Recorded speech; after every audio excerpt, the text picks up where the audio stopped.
Lorsque la nouvelle de la mort de XXX a été annoncée, tout le monde a supposé que le rappeur avait été la malheureuse victime d'un cambriolage raté. Cependant, le 20 mars 2023, la vérité a enfin été révélée. XXXTentacion a été assassiné de sang-froid. Les 4 suspects sont déclarés coupables. La justice a été rendue. Mais aujourd'hui, l'avertissement de la mère du rappeur au tueur fait la une des journaux. Restez dans les parages pour découvrir l'avertissement terrifiant qu'elle a adressé au meurtrier. Verdict et condamnation.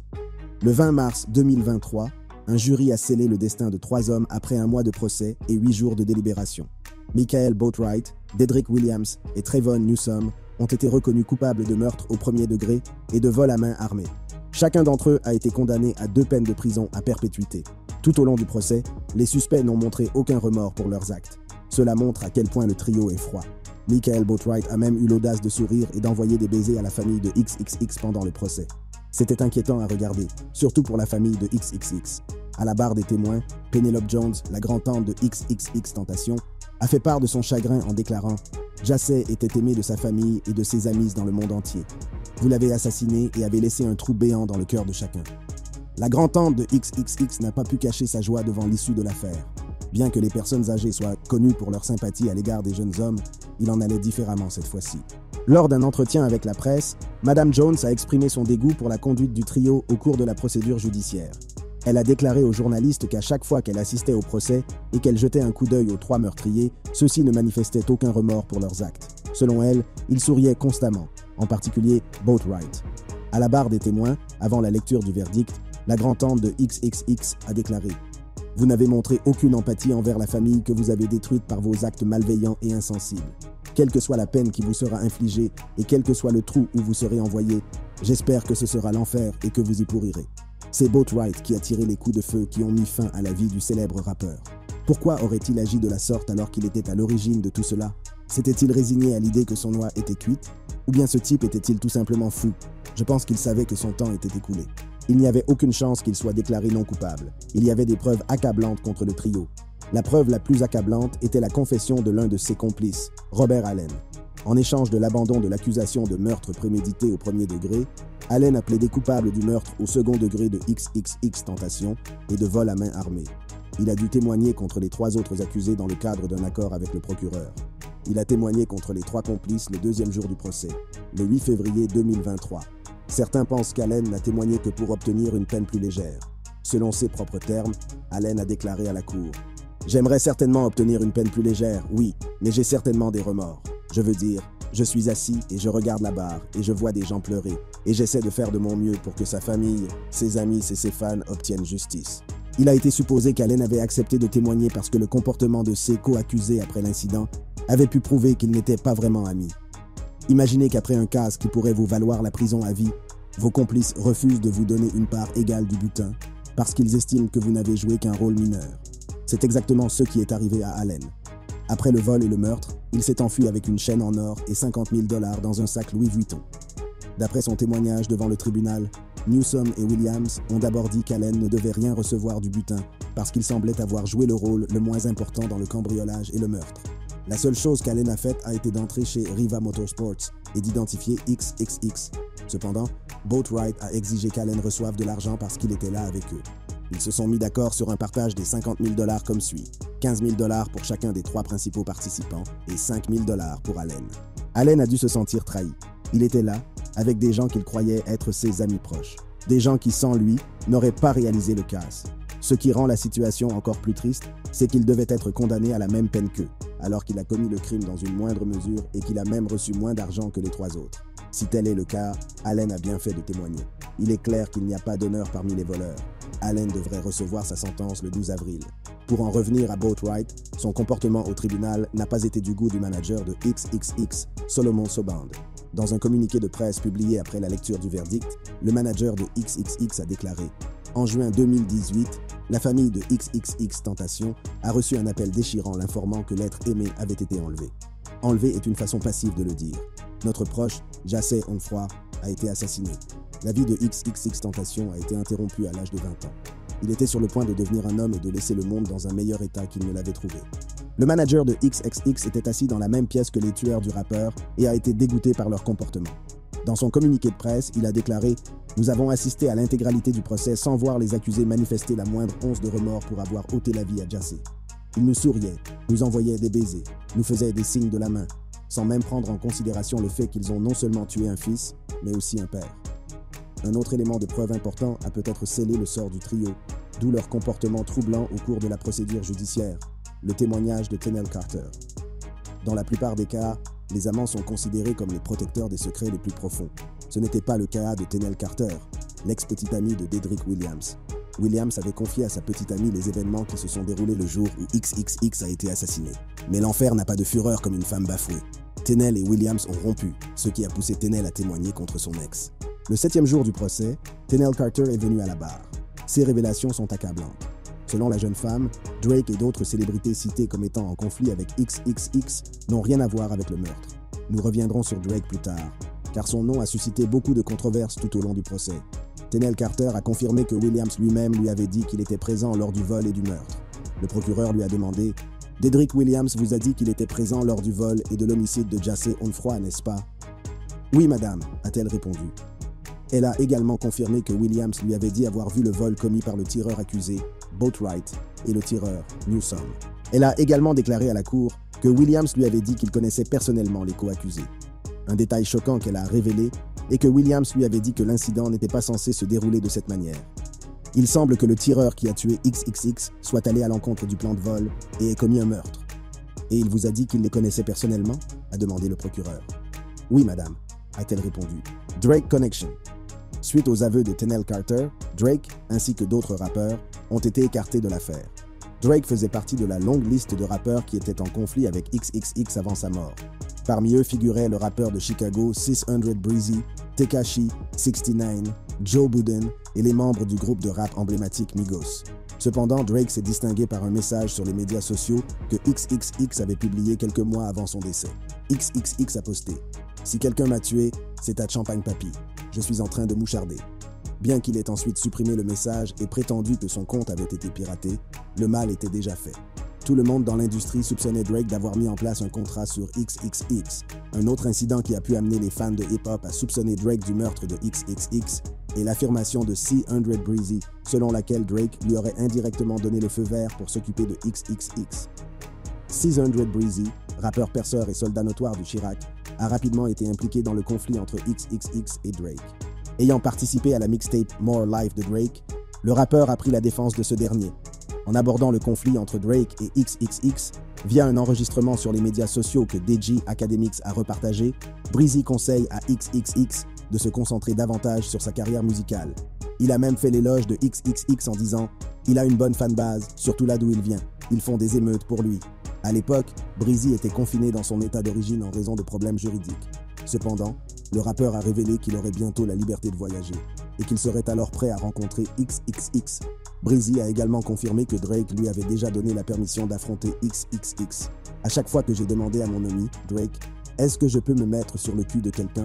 Il m'a toujours répondu « Non », a déclaré Breezy à propos de ses tentatives passées de demander à Drake de le laisser s'occuper de son sale boulot. Dans le cas de XXX, Drake aurait eu une réponse différente, et cette fois, il m'a juste donné un haussement d'épaule comme « c'est comme tu veux parce qu'il s'amuse ». C'est tout ce dont j'ai besoin, a déclaré Breezy. Afin de détourner les soupçons de leurs principaux suspects, les avocats de la défense ont tenté de profiter de ces incidents pour impliquer Drake. Les avocats ont tenté d'assigner Drake à comparaître pour une déposition. Ils ont fait référence au fameux tweet Instagram de XXX, affirmant que Drake le tuerait en raison de leur conflit permanent. Ils ont également affirmé que les autorités n'avaient pas enquêté sur cette piste, notant que le hip-hop était connu pour ses querelles qui dégénéraient souvent en meurtre. L'avocat a demandé à la cour « Pensez-vous qu'un détective ait jamais demandé à Drake ou à quelqu'un d'autre de faire cela ?» Non, ils ne l'ont jamais fait.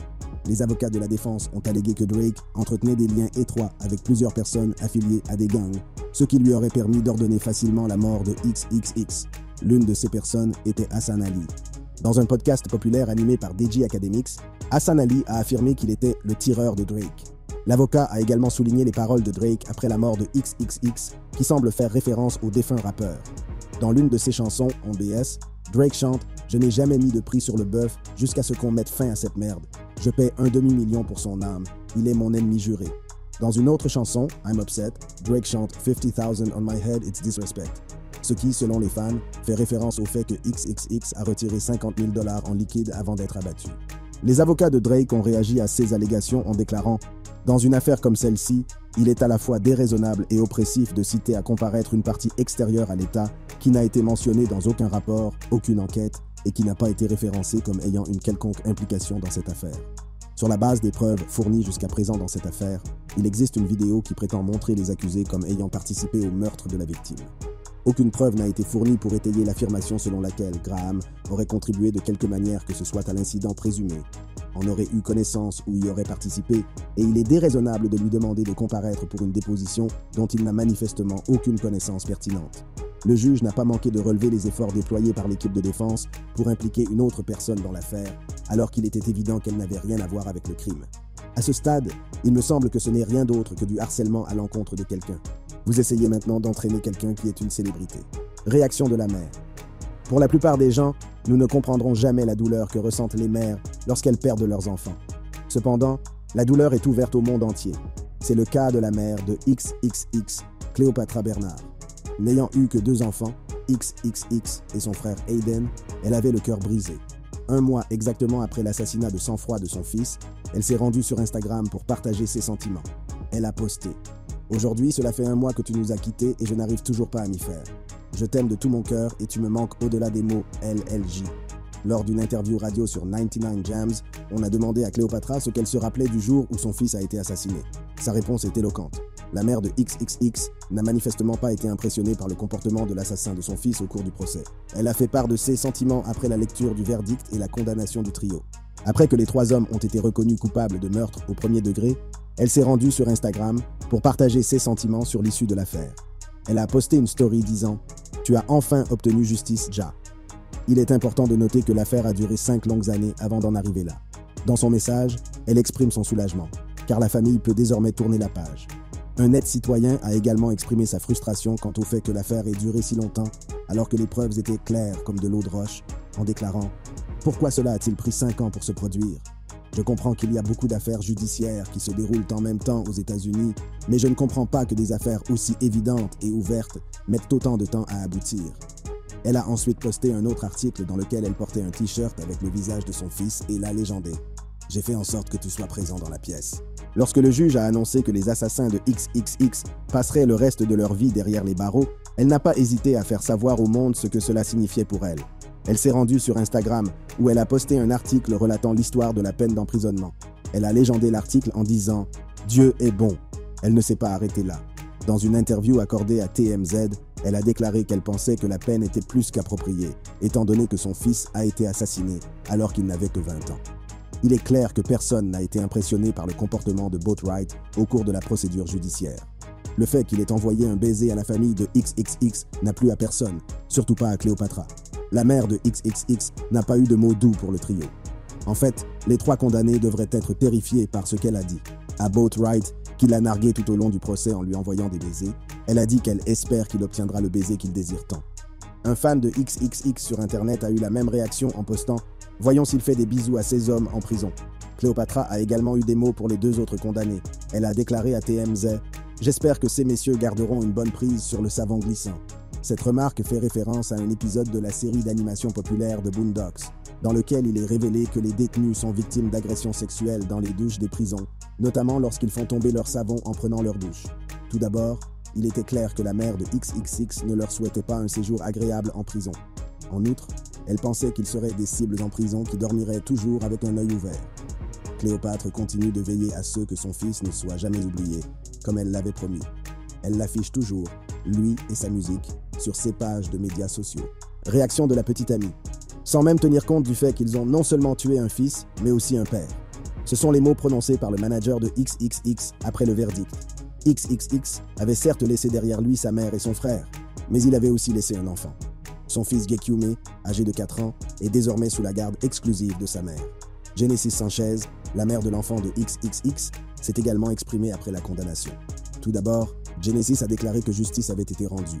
Cependant, elle a souligné que ni elle, ni leur fils de 4 ans, Gekiume, n'auraient jamais vraiment la paix. Tout comme la mère de XXX, Genesis s'est également rendue sur Instagram pour exprimer ses sentiments sur l'issue de l'affaire. Après 5 longues années, vous pouvez enfin reposer en paix. Jake Yume ne pourra jamais te rencontrer sur Terre, mais il est de mon devoir de mère de m'assurer que je partage ses souvenirs spéciaux avec lui. Ja a été privé de sa vie et Jackie a été privé de son père. Pour cela, je n'aurai jamais vraiment la paix complète, mais la justice rendue aujourd'hui aide au processus de guérison. Elle a publié un message sur son compte Instagram. Aux fans de XXX, elle a écrit « Merci pour votre amour et votre soutien. Je suis éternellement reconnaissante à tous ceux qui m'ont soutenu. Votre positivité et vos prières ont porté ces 5 dernières années. » Elle avait enfin pu tourner la page, mais leur enfant allait grandir sans son père. Parole de juge.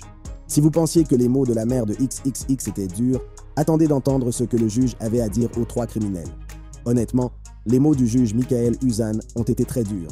Je suis sûr qu'ils ont pesé lourdement sur le cœur et l'âme du trio, même s'ils ont fait de leur mieux pour le cacher. Tout d'abord, le juge a exprimé sa frustration à l'égard du système judiciaire. Selon lui, les affaires de meurtre sont toujours difficiles parce qu'elles ne se terminent jamais par une véritable justice. Si j'étais vraiment en mesure d'obtenir justice, je le ramènerais, mais je ne peux pas le faire. Le juge se lamente. Puis, tel un parent déçu, il a fustigé chaque accusé pour son rôle dans le meurtre de XXX. En ce qui concerne Trayvon Newsome, le juge Uzan a souligné qu'il était l'exemple parfait de la raison pour laquelle les personnes qui participent à un crime se terminant par un meurtre sont inculpées même si elles n'ont pas appuyé sur la gâchette. Il est important de rappeler que, bien que Newsome ait pointé une arme sur XXX, il n'a pas tiré. Le plan était peut-être même de voler le rappeur et la puce. Cependant, comme Boatwright a appuyé sur la gâchette, Williams et Newsome ont payé de leur vie. N'oublions pas que Newsome a même hésité à un moment donné et qu'il voulait se retirer du braquage. Cependant, il a laissé la pression de ses pairs l'atteindre et il risque maintenant de passer sa vie derrière les barreaux. Le juge a également reproché à Newsome de s'être emporté contre Robert Allen pour avoir témoigné. Selon un adjoint chargé de transporter les détenus au tribunal, Newsome s'était emporté contre Allen, l'accusant de travailler avec l'homme blanc. Le juge Uzan a déclaré à Newsome « Votre colère devrait peut-être être dirigée derrière vous, vers vos co-accusés, celui qui a choisi la cible et celui qui a transformé un vol en meurtre. Ce sont eux que vous pouvez remercier pour la situation difficile dans laquelle vous vous trouvez, au-delà de vos actes. » À Boatwright, le juge a répondu qu'il n'avait pas mis fin à une vie le jour où il a tiré, mais à 5. Le juge s'est ensuite tourné vers Williams, qui, selon lui, devrait porter la responsabilité d'avoir choisi XXX Tentation comme cible et de l'avoir suivi le jour de l'assassinat. Il est également important de noter que Williams a joué un rôle important pour convaincre Boatwright et Newsome de participer. Selon les aveux d'Allen, Boatwright et Newsome se sont dégonflés et n'ont pas voulu poursuivre le plan. Williams s'est alors moqué d'eux sans relâche, les traitant de lâches jusqu'à ce qu'ils se plient à ses exigences. Comme Allen et Williams avaient été filmés près de leur cible à Riva Motorsports, il a choisi Boatwright et Newsome comme tireurs. Il est triste de penser que la pression des pairs a privé 5 jeunes hommes de leur avenir. C'est pourquoi Williams serait puni de la même manière que ceux qui ont menacé XXX avec une arme. Le juge Uzan a également été dégoûté par Williams pour le peu de valeur qu'il accordait à la vie humaine. Dans une vidéo qui, selon les détectives, a été prise après le meurtre, on voit Williams danser et exhiber l'argent. Pour mieux démontrer sa nature inhumaine, Williams a pris une autre vidéo, cette fois-ci dans une voiture, où l'on voit Williams éventer des billets de banque en souriant. Dans une troisième vidéo, Williams est filmé debout sur un lit en train d'exhiber de l'argent. Il a également été révélé qu'il avait dépensé l'argent de X pour acheter des chaussures par la suite. Au cours du procès, le procureur a montré des images des 3 accusés, quelques heures après le meurtre de XXX, en train de danser et d'exhiber des billets de $100. Le procureur les a qualifiés de prédateurs calculateurs. Le procureur a dit ceci à propos du trio. « C'est ce qu'ils sont, c'est leur vrai caractère, des tueurs. Voilà ce qu'ils font 24 heures après avoir abattu la victime et lui avoir volé $50 000. Regardez comme ils ont l'air heureux, regardez comme ils ont l'air excités. » Le juge a déclaré « Lorsque vous dansiez sur ce lit, en jetant ces billets, vous ne jetiez pas de l'argent par terre. Vous devriez considérer que vous jetiez les jours, les semaines et les mois de votre vie. » Cependant, la défense s'est efforcée de persuader le jury que ce n'était pas le cas. Ils ne se vantaient pas et n'étaient pas heureux de la mort de XXX. Selon leur défense, il s'agissait simplement d'un message normal posté sur les médias sociaux par une bande de jeunes gens qui profitaient de la vie. Vous entendez quelqu'un se vanter? Non, on entend de la musique et on voit des types qui font des choses stupides avec de l'argent. Si vous allez sur Internet et que vous cherchez des gens qui exhibent de l'argent, vous verrez des centaines de gens qui exhibent de l'argent. Cela ne veut rien dire, à moins que vous ne puissiez établir un lien avec Trayvon Newsome, qui sait qu'il a participé à un meurtre et à un vol et qu'il a jeté de l'argent par les fenêtres. Les preuves ne vont pas dans ce sens, plaide l'avocat de Newsome. Le principal argument des avocats de la défense pour justifier l'innocence de leur client était l'absence de preuves ADN. Selon l'avocat, l'absence de preuves ADN prouve que les hommes sont innocents. L'un des avocats a déclaré « Celui avec qui XXX Tentation s'est battu n'est pas dans cette salle d'audience. L'ADN prouve que quelqu'un qui ne s'appelle pas Michael Boatwright ou Trayvon Newsome a participé à ce meurtre. La défense a également estimé qu'Allen n'était pas fiable, car il avait beaucoup à gagner en témoignant. Étant donné qu'il était un criminel, il aurait facilement dénoncé ses amis pour obtenir une peine plus légère, même s'il n'avait pas commis le crime. Le juge ne s'est pas retenu dans sa déclaration finale au trio. Il a dit « La vie dans une prison de Floride ressemble à la réplique de Hotel California. Vous pouvez sortir quand vous voulez, mais vous ne pouvez jamais partir. Un jour, ils viendront et ouvriront cette cellule le matin et vous serez décédé. Ce n'est que ce jour-là que vous aurez purgé votre peine. Il est triste de voir de jeunes hommes noirs perdre la vie à cause de la criminalité. Cependant, la justice doit être rendue et les 4 criminels l'ont bien cherché. Si vous avez aimé regarder cette vidéo, cliquez sur l'une des boîtes qui s'affichent sur votre écran pour regarder d'autres contenus similaires.